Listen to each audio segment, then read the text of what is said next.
Gazipur area যে কি পরিমাণ সুন্দর, তোমরা যদি গাজীপুর না ভিজিট করে থাকো তাহলে তোমরা জানতেই পারবা না।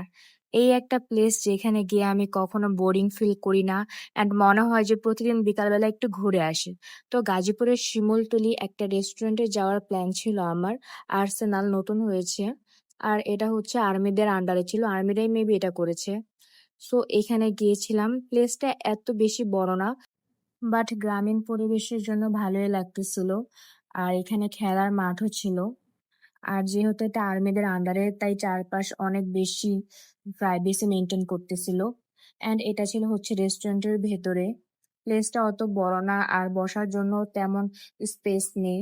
2 তলা পর্যন্ত আছে, বাট 2 তলাতে এসি নেই, যার জন্য বসাও যাচ্ছিল না এই গরমের মধ্যে। যাই হোক, আমি হচ্ছে খাবার অর্ডার দিয়ে দিই অ্যান্ড ওদের খাবারের প্রাইস অনেক কম, 150 টাকা তো তাদের খাবার স্টার্ট। বাট ওদের খাবারের প্রাইস যেমন, কোয়ান্টিটি অ্যান্ড কোয়ালিটিও সেম। আই থিঙ্ক ওদের খাবারের প্রাইস বাড়িয়ে কোয়ান্টিটি অ্যান্ড কোয়ালিটির দিকে খেয়াল রাখা দরকার ছিল। যাই হোক, আমি হচ্ছে দোতলায় যাচ্ছিলাম অ্যান্ড গিয়ে চারপাশে ভিডিও নিচ্ছিলাম। আর এত গরম ছিল, দোতলাতে একদমই এসি ছিল না। সো আমি আবার নিচে নেমে যাই অ্যান্ড খাবারের ওয়েট করতে থাকি। খাবারের জন্য ওরা মোটামুটি অনেকটুকু সময় নিয়েছিল। সো আমি হচ্ছে কিছু ভিডিও নিচ্ছিলাম, ছবি তুলতেছিলাম। আর অনেকদিন পর তোমাদের জন্য ব্লগ বানাচ্ছিলাম। সো তোমরা লাইক, কমেন্ট এন্ড শেয়ার করতে ভুলবা না কিন্তু।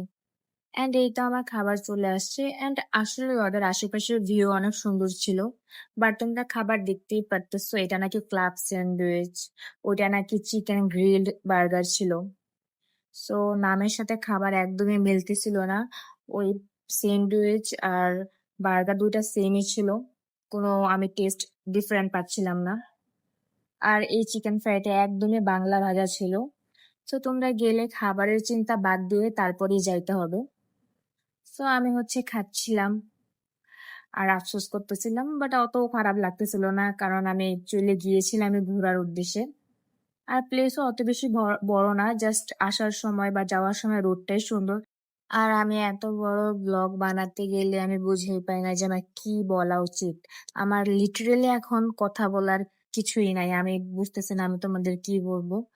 সো যাই হোক, আমার খাওয়া শেষ। খাওয়ার পরে আমি আবার বাইরের সাইডে গিয়ে একটু ভিডিও করি। আর এই সাইডটাতে টোটালি আসা নিষেধ, কারণ এখানে মেনলি অস্ত্র বানানো হয়। আর এখান থেকে আমি চলে আসি অদিরে একটা মিষ্টির দোকানে।